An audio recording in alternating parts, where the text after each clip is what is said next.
Ever since the day I first saw you,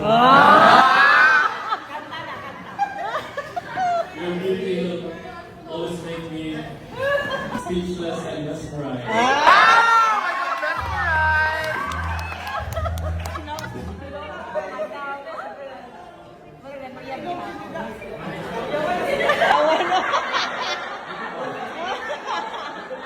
Ito, mesmerized ko. So, happy birthday, God. Kaya,